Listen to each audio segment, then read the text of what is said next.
할렐루야. 한 주간 잘 지내셨나요? 네, 2023년 10월 29일 새벽 주일이었습니다. 주일 새벽이었는데 그때 주일 새벽에 일찍 일어나서 교회에 왔고 환난이라는 제목의 설교를 준비하고 있었습니다. 새벽 6시 정도가 되었어요. 해 뜨기 직전이었죠. 설교 원고를 마무리하면서 예전에 했던 설교를 리마인드 시키기 위해 그 데살로니가 전서 5장 1절과 2절을 다시 보고 있었습니다. 형제들아, 때와 시기에 관하여는 너희에게 쓸 것이 없음은 주의 날이 밤에 도둑같이 이를 줄을 너희 자신이 자세히 알기 때문이라. 이 부분을 읽었는데 밖에서 부시럭부시럭 하는 소리가 났습니다. 밖을 보니까 우리 교회 저기 바로 앞에 슈퍼마켓 있잖아요. 슈퍼마켓 뒷마당에 실제로 도둑이 와 있었어요. 후드티를 입고 모자를 뒤집어 쓰고 쇠파이프를 들고 마켓 뒷문을 부수고 있었습니다. 저는 너무 놀랐고 일단 교회 불을 끄고 숨었어요. 몰래 도둑을 지켜보면서 마켓 주인이었던 토니에게 전화를 걸었습니다. 토니, 나 쌩인데 지금 마켓 뒷마당에 도둑이 든 것 같아. 그러니까 토니는 자기가 경찰에 신고할 테니까 절대 밖에 나가지 말고 문 잠그고 교회 안에 있으라고 그렇게 이야기를 했습니다. 굉장히 무서웠습니다. 미국 도둑은 또 총을 또 가지고 있을 수 있잖아요. 겁이 났고 또 하나님께 기도하면서 경찰을 기다렸습니다. 도둑은 문을 조금 더 부수다가 나무문 안쪽에 철문이 또 있는 것을 보고 절도를 포기하고 도망갔습니다. 도둑이 사라지고 경찰이 도착했어요. 저는 경찰에게 리포트를 했습니다. 마켓 주인이었던 토니도 도착해서 함께 이런저런 이야기를 나누었습니다. 그때 제가 신고를 해줘서 그날 이후로 토니가 저에게 너무나도 잘해줍니다. 여러분, 주의 날이 도둑같이 임한다고 하는 그 말씀을 제가 실제 도둑을 보면서 마음속에 새길 수 있었던 아주 무서운 그런 경험이었습니다. 사랑하는 여러분, 마켓에 도둑이 들었을 때 제가 읽고 있었던 이 데살로니가 전서 5장 2절에 나오는 여기 나오는 이 주의 날, 이 주의 날은 휴거의 날을 의미합니다. 이 주님의 날은 예수님이 공중에 강림하시고 휴거 신부들이 부활체로 변화되면서 공중으로 끌려 올라가서 예수님을 만나는 휴거의 날입니다. 5장 2절에서 바울은 데살로니가 교회 성도들에게 주의 날, 휴거의 날이 갑자기 예기치 않은 때 도둑같이 임할 것을 너희가 자세히 안다라고 말합니다. 아니, 초신자들이었던 그 데살로니가 교회 교인들이 어떻게 그걸 아는 거예요? 바울이 그 교회를 개척하고 3개월 동안 있으면서 수없이 많이 가르쳤으니까 그렇게 아는 거예요. 여러분, 바울은요, 초신자들이었던 그 데살로니가 교인들에게 소망을 갖고 환난과 박해를 이겨낼 수 있도록 휴거를 그렇게 강조했습니다. 여러분, 예수님의 말씀을 한번 볼까요? 예수님이 마지막 때에 관한 말씀을 하시면서 마태복음 24장에서 뭐라고 하시나요? 그날과 그때는 아무도 모르나니 하늘의 천사들도 아들도 모르고 오직 아버지만 아시느니라. 또 그때 두 사람이 밭에 있음에 한 사람은 데려가고 한 사람은 버려둠을 당할 것이요. 그러므로 깨어 있으라. 어느 날에 너희 주가 임할는지 너희가 알지 못함이라. 이렇게 말씀하십니다. 예수님이 또 누가복음 21장에서는 뭐라고 말씀하셨어요? 너희는 장차 올 이 모든 일을 능히 피하고 인자 앞에 서도록 항상 기도하며 깨어 있으라. 이렇게 말씀하셨습니다.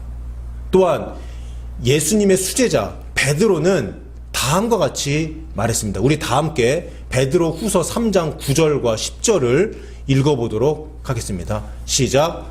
주의 약속은 어떤 이들이 더디다고 생각하는 것 같이 더딘 것이 아니라 오직 주께서는 너희를 대하여 오래 참으사 아무도 멸망하지 아니하고 다 회개하기에 이르기를 원하시느니라. 그러나 주의 날이 도둑같이 오리니 그날에는 하늘이 큰 소리로 떠나가고 물질이 뜨거운 불에 풀어지고 땅과 그 중에 있는 모든 일이 드러나리로다. 아멘. 예수님으로부터 가장 많이 사랑을 받았던 사도 요한은 오늘 본문과 계시록 16장에서 내가 도둑같이 오리라 라는 예수님의 그 음성을 직접 전했습니다. 여러분, 예수님이 이 땅에 오셔서 직접 말씀하셨고, 베드로가 말했고, 사도 요한이 말했고, 사도 바울이 강조했던 것은 바로 주님이 공중 강림하시는 휴거의 날은 도둑같이 임한다는 말씀이었습니다. 도둑같이 오신다는 말은 마켓에 도둑이 든 것처럼 예기치 않은 날, 생각지도 않았던 날 갑자기 휴거 사건이 일어난다는 거예요. 곧 휴거 시기를 알 수 없다는 말입니다. 사도행전 1장 7절에 이르시되 때와 시기는 아버지께서 자기의 권한에 두셨으니 너희가 알 바 아니오. 여러분, 이 말씀이 진리입니다. 제가 작년 10월부터 마지막 때에 관한 말씀을 드렸어요. 또 휴거에 관한 설교를 많이 했습니다. 설교 한 편 한 편을 준비하면서 얼마나 많은 공부를 했고 또 기도와 고민을 했겠습니까? 왜 성경은 환난 전 휴거, 환난 후 휴거에 관한 구절들을 다 넣어 놓았나? 다른 것들은 다 명확하게 답이 나오는데 왜 휴거와 휴거의 시기에 대해서는 왜 성경에서 답을 알 수가 없을까? 왜 안 나올까? 그리고 왜 사람들이 휴거 시기 때문에 이단으로 몰리고 잘못된 길을 갈까? 고민을 많이 했습니다. 여러분, 결론은 이것입니다. 성경은요, 환난 전, 환난 중, 환난 후 주님이 언제 오실지 명확하게 말하고 있지 않습니다. 이게 결론이에요. 어떤 부분을 읽으면 환난 전에 오실 것 같은데 어떤 부분을 읽으면 환난 중에 오실 것 같아요. 제가 작년에 휴거가 2번 있을 수도 있다라는 것을 주장했죠. 이것도 성경적인 명확한 증거가 없기 때문에 이것이 확실히 맞다라고 말하면 안 되는 거예요. 결론은요, 모른다는 것입니다. 때와 시기는 아버지의 권한입니다. 그래서 아무리 연구를 해도 휴거 시기는요, 알 수가 없는 거예요. 아무리 연구해도 휴거 시기를 알 수 없도록 한 것이 성경의 저자이신 성령님의 의도입니다. 그래서 환난 전 휴거가 성경적이다. 아니다. 환난 중간 휴거가 성경적이다. 아니다. 환난 다 통과하고 휴거와 함께 지상 재림이 이루어질 것이다라고 단정지어서 말하는 사람들은요, 잘못된 사람들입니다. 우리는 모르는 거예요. 우리는 모릅니다. 공중 강림하시는 예수님이 환난 전에 오실 수도 있고 환난 중간에 오실 수도 있고 환난 다 끝나고 오실 수도 있는 겁니다. 또한 휴거가요, 1번 있을 수도 있고 2번 있을 수도 있고 3번 있을 수도 있어요. 이것은 아버지 하나님의 마음이에요. 아버지의 고유 권한입니다. 여러분, 주님은 도둑같이 오십니다. 생각하지 않은 때 휴거 사건이 일어날 것입니다. 7년 대환난 전부터 휴거의 가능성이 열려있기 때문에 오늘 밤에라도 주님이 오실 수 있는 거예요. 그래서 여러분, 제가 5월 5일 어린이날 꿈 이야기 해드리면서 설교했잖아요. Are you ready? 준비되었나요? 휴거 준비되었나요? 이 메시지가요, 성령님의 음성입니다. 이것보다 더 중요한 질문은 없습니다. 너 준비됐냐? 평소에 준비한 자가 휴거됩니다. 평소에 준비한 사람이 올라갑니다. 우리 학창시절에 공부 잘하는 아이들 보세요. 평소에 공부하고 매일매일 꾸준히 준비한 사람이 시험 잘 보잖아요. 그런데 특별한 케이스도 있죠. 평소에 공부 하나도 안 하다가 벼락치기를 해서 벼락치기 공부해서 시험 잘 보는 그런 아이들도 있잖아요. 그런데요, 여러분, 휴거에는요, 벼락치기가 안 통합니다. 왜 그렇습니까? 단기간에 일주일 만에, 하루 만에 성령의 열매와 성령의 기름을 만들어낼 수가 없기 때문입니다. 여러분, 5월 12일 주일날 마태복음 25장 열처녀 비유를 본문으로 제가 설교를 했습니다. 휴거에 관한 최고의 가르침이 바로 열처녀 비유입니다. 슬기 있는 처녀들, 혼인잔치에 참여한 5처녀는 뭐가 있었어요? 등불을 밝힐 수 있는 기름을 가지고 있었어요. 그래서 신랑이 왔을 때 혼인잔치에 들어간 겁니다. 여기 기름은 뭐라고 말씀을 드렸죠? 말씀이기도 하고 기도이기도 하고 성령님을 지칭한다고 말씀을 드렸었죠. 또한 5처녀가 가졌던 기름은 성령의 열매, 그리고 그 열매로부터 나오는 성령의 기름을 의미합니다. 믿음, 행함을 통해서 성령의 열매를 만들어내고 박해와 핍박과 시험과 연단을 통해 성령의 기름을 만들어내는 것입니다.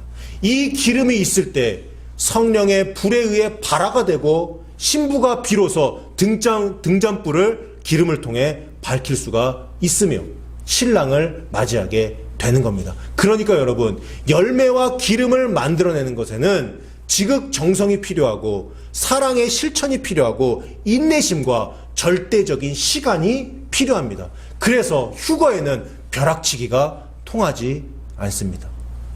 여러분, 이제 오늘 본문을 살펴보도록 하겠습니다. 오늘 본문은요, 예수님께서 사대 교회에게 하시는 말씀입니다. 사대라는 도시는 주전 1200년경에 세워진 리디아 왕국의 수도였습니다.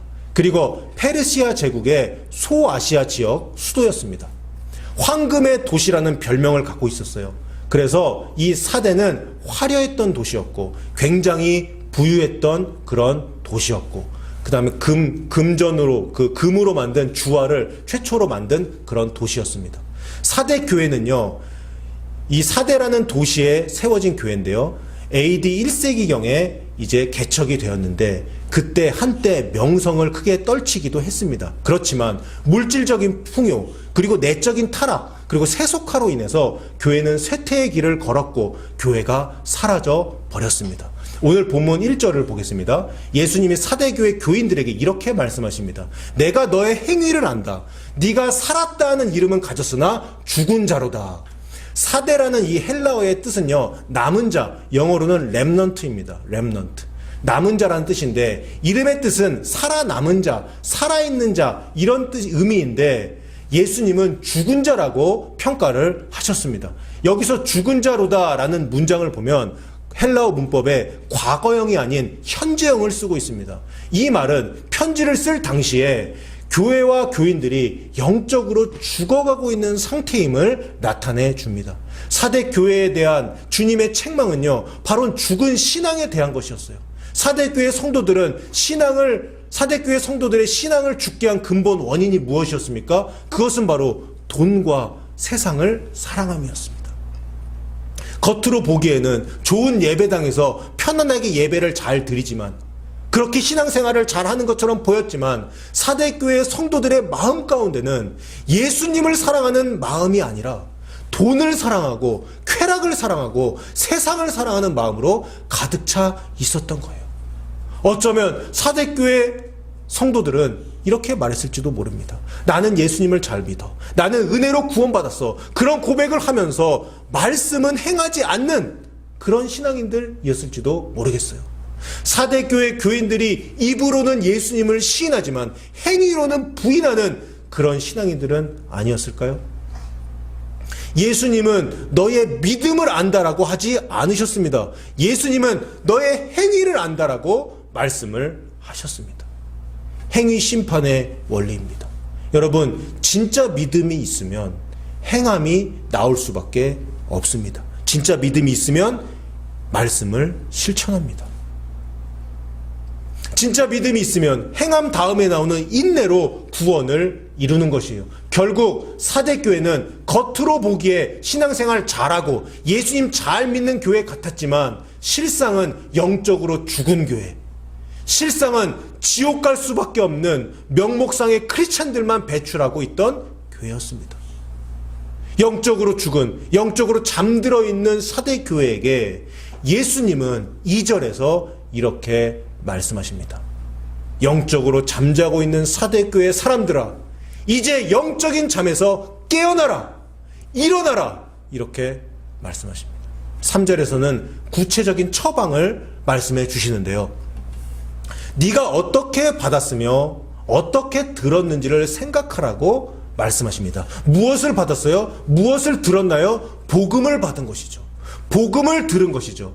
복음을 처음 받아들였을 때, 처음 복음을 듣고 예수 그리스도를 영접했을 때 그 첫사랑을 회복하라는 말씀입니다.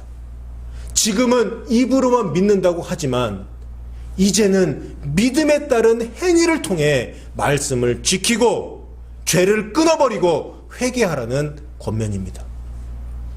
만약 일 깨지 아니하면, 만약에 영적인 잠에서 깨어나지 아니하고 변화되지 않는다면 예수님이 도둑같이 오시는 그날 구원받지 못할 것이라고 예수님은 말씀하셨습니다. 사랑하는 성도 여러분, 이 말씀은 초기 기독교 시대에 존재했던 사대교회에게 주신 말씀이면서 동시에 지금 이 시대를 살아가고 있는 성도들에게 주시는 말씀입니다. 반듯한 교회 예배당이 있고 세련되고 화려한 예배가 드려진다라고 하더라도 우리 마음 가운데 세상을 사랑하는 마음이 있다면, 또한 우리의 믿음이 하나님께 인정받을 만한 그 믿음이 아니라면 휴거의 날 이 땅에 남게 되는 겁니다. 우리의 행함이 믿음을 증명하지 못하면 구원받지 못하고 지옥에 가게 되는 거예요. 지난 시간에도 말씀드렸지만 첫사랑을 회복해야 합니다. 그때 흘렸던 눈물이 지금도 우리에게 있어야 합니다. 예수님을 처음 믿었을 때 그 느꼈던 사랑, 그 첫사랑이 추억으로 남아있으면 안 됩니다. 첫사랑이 지금 살아서 우리 가슴 속에서 활활 타올라야 합니다. 우리에게 경건의 모양만 있고 경건의 능력은 없으며 예배의 형식만 있고 예배의 본질인 감사와 사랑과 회개가 없다면 우리가 드리는 예배는 죽은 예배이고 우리의 신앙은 죽은 신앙입니다. 그래서 여러분, 영적인 각성, 영적인 잠에서 깨어나는 것이 너무너무 중요합니다. 주님이 언제 오실지 알 수가 없어요. 주님은 도둑같이 오십니다. 또한 우리가 모르는 게 또 하나 있죠. 우리가 언제 죽을지 알 수가 없습니다. 그래서 늘 깨어서 자신의 신앙을 점검하며 주님의 심판대 앞에 서는 그날을 매일매일 준비해야 하는 것입니다. 그러면 여러분, 우리는 어떻게 휴거와 구원을 준비해야 할까요? 본문 4절을 우리 다 함께 읽어보도록 하겠습니다. 시작. 그러나 사대에 그 옷을 더럽히지 아니한 자 몇 명이 내게 있어 흰 옷을 입고 나와 함께 다니리니 그들은 합당한 자인 연고라. 아멘. 영적으로 잠들어 있었던 사대교회 안에서도 깨어있는 그런 소수의 사람들이 있었습니다. 교회 안에 있는 거룩한 휴거 신부들입니다. 이들은 늘 영적으로 깨어있는 사람들이에요. 수많은 사람들이 화려한 예배당에서 형식적으로 예배를 드리고 세상을 사랑하며 외모에만 관심을 가졌던 상황 속에서 이것이 잘못되었다는 것을 영적으로 민감하게 깨달았던 사람들입니다. 첫사랑을 회복하고 말씀을 지키며 살았던 사람들입니다. 이들은요, 하나님이 우리의 중심을 보신다는 그 사실을 알고 있어요. 이들은 예수님을 제대로 영접한 이후에 예수님을 마음 가운데 계속 모시기 위해, 예수님과 함께 동행하기 위해 마음속에 있는 더러운 것들을 다 버리고 세상 욕심을 다 버리고 마음을 청결하게 만든 사람들입니다. 그래서 이들의 삶 가운데는 거룩의 열매를 위시한 성령의 열매들이 맺혀 있습니다. 이들은 회개하고 믿음, 행함, 인내의 삶을 살아낸 순결한 휴거 신부들이었습니다. 이들이 무엇을 입고 있었나요? 이들은 흰 옷을 입고 있었어요. 예수님이 그렇게 말씀하셨어요. 여러분, 흰색은요, 거룩을 상징합니다. 흰옷은 거룩한 행실로 만들어진 거룩의 예복입니다. 사랑하는 여러분, 거룩한 속성이 인간에게서, 사람에게서 나올 수 있을까요? 나올 수가 없어요. 왜? 거룩은요, 하나님의 속성이기 때문이에요. 거룩에는요, 두 가지 의미를 갖고 있습니다. 하나는 죄와의 분리, 구별됨이고, 거룩은 또한 완전함입니다. 구별됨과 완전함이 바로 하나님의 속성, 거룩이에요. 하나님의 속성이기 때문에 우리의 힘만으로는 거룩을 이룰 수가 없는 거예요. 우리 자신이 우리의 힘으로 거룩의 예복, 흰옷을 만들어서 입을 수가 없다는 겁니다. 그럼 어떻게 해야 우리가 흰옷을 입을 수가 있을까요? 내가 예수님을 영접하고 예수님과 동행하며 예수님의 말씀을 붙들고 인내할 때 예수님이 자신 안에 있는 거룩을 우리에게 주시는 거예요. 믿음을 가지고 작은 말씀 하나라도 실천하려고 노력하면서 기도하고 주님과 교제할 때, 즉 사람이 할 수 있는 최선을 다할 때, 그때 비로소 우리 주님이 우리에게 흰옷을, 거룩의 겉옷을 입혀 주시는 겁니다. 여러분 믿습니까? 이것이 3차 은혜이고 이것이 휴거 신부가 입게 되는 마태복음 22장에 나오는 예복인 것입니다. 그래서 여러분, 휴거에는 벼락치기가 안 통합니다. 거룩의 행실, 거룩의 예복, 흰옷을 입기 위해서 시간이 필요하기 때문이에요. 자, 그럼 마지막으로 주님이 언제 오시더라도 휴거 신부로 준비된 사람들에게 주어지는 이 놀라운 축복을 우리 한번 보도록 하겠습니다. 5절을 보겠습니다. 5절을 보시면 이기는 자라고 나옵니다. 이기는 자. 요한계시록 2장과 3장에 나오는 7교회에 보내는 편지에서 구원받은 자, 그리고 휴거되는 자들은 모두 이기는 사람들이에요. 이기는 사람들은 어떤 사람들이에요? 구원의 공식에서 진짜 믿음을 갖고 말씀을 행하고 인내로 구원을 이루는 사람들입니다. 또한 믿음은 곧 회개이기 때문에 이기는 사람들은 마음의 변화를 받아 죄를 끊어버리고 인내함으로 구원을 이룬 사람들이에요. 여러분, 우리는 지금 종교의 자유가 보장된 나라 미국에서 살고 있습니다. 하지만 이슬람권이나 중국에서 선교하시는 분들을 보세요. 목숨 걸고 선교해야 합니다.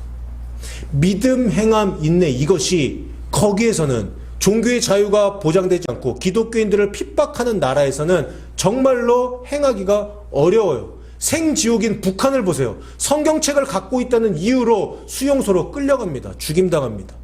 훗날 적그리스도가 온 세상을 통치하는 그때를 한번 상상해 보세요. 주님이 환난 통과 후에 오셔서 우리가 적그리스도의 통치체제에 남겨진 상황이라면, 또는 들림받지 못해서 이 땅에 남아서 환난을 겪어야 되는 상황이라면, 적그리스도 정부는요, 우리들에게 우상에게 절하고 짐승의 표를 받으라고 강요할 것입니다. 이때 수많은 사람들은 배도할 것이에요. 배도할 것이라고 성경은 예언하고 있어요. 자신이 살기 위해 예수님을 배신하는 겁니다. 하지만 우리는 예수님을 버리면 안 됩니다. 이때 우리는 우리의 목숨을 버려야 합니다. 그래야 삽니다. 휴거장, 누가복음 17장에서도 나오지요. 누가복음 17장 33절에 물은 자기 목숨을 보전하고자 하는 자는 잃을 것이요 잃는 자는 살리리라. 사랑하는 여러분, 이기는 자에게 필요한 것이 뭐예요? 그래서 인내가 필요한 거예요. 그래서 인내가 너무너무 중요한 겁니다. 인내하지 못하고 예수님을 배신하거나 인내하지 못하고 우리가 적그리스도 우상에게 절하게 되면 우리는 천국에 못 들어가는 거예요. 마태복음 24장 13절에서도 말씀하셨습니다. 끝까지 견디는 자는, 끝까지 인내하는 자는 구원을 얻으리라. 본문 5절에 따르면 이기는 자, 즉 믿고 행하고 인내하는 자는 흰옷을 입을 것이고 생명책에서 이름이 결코 지워지지 않을 것이며 예수님이 천사들과 하나님 앞에서 그 이름을 인정하고 시인할 것이라고 말씀하고 계십니다. 우리 미주세양교회 모든 성도님들, 인내로 이기는 자 되시기를 간절히 소원합니다. 사랑하는 여러분, 휴거에는, 구원에는 벼락치기가 통하지 않습니다. 벼락치기로 구원받은 사람은 우편강도를 위시한 죽기 직전에 회개하고 구원받은 사람들 소수뿐이에요. 이것은 굉장히 특별한 케이스예요. 일반적인 케이스에서는 휴거에, 구원에 벼락치기가 통하지 않습니다. 우리 주님은 어느 날 갑자기 전혀 예상치 못한 상황에 도적같이 오실 것입니다. 그래서 언제 어느 때든지 주님 오실 것을 기대하고 준비하고 깨어있는 자, 오늘 하루를 주님과 동행하며 산 자, 오늘 하루에 마음의 천국이 이루어진 사람, 오늘 내 마음에 죄가 끊어진 사람, 죄와 결별한 사람, 설사 오늘 죄가 있더라도 회개한 사람, 오늘 밤에도 예수님이 오실 수 있기 때문에 잠자리에 누워서 자기 전에 자신의 하루를 되돌아보며 점검한 사람, 그리고 예수님을 너무너무 사랑해서 말씀을 입을 벌려 음독하고 기도로 예수님과 동행하며 예수님을 오매불망 기다리는 그 사람이 휴거될 것입니다. 오늘 주신 이 말씀을 마음판에 새기고 휴거 신보로 준비되어서 영광스러운 휴거와 부활과 구원에 참여하는 저와 여러분 되시기를 주님의 이름으로 축원합니다.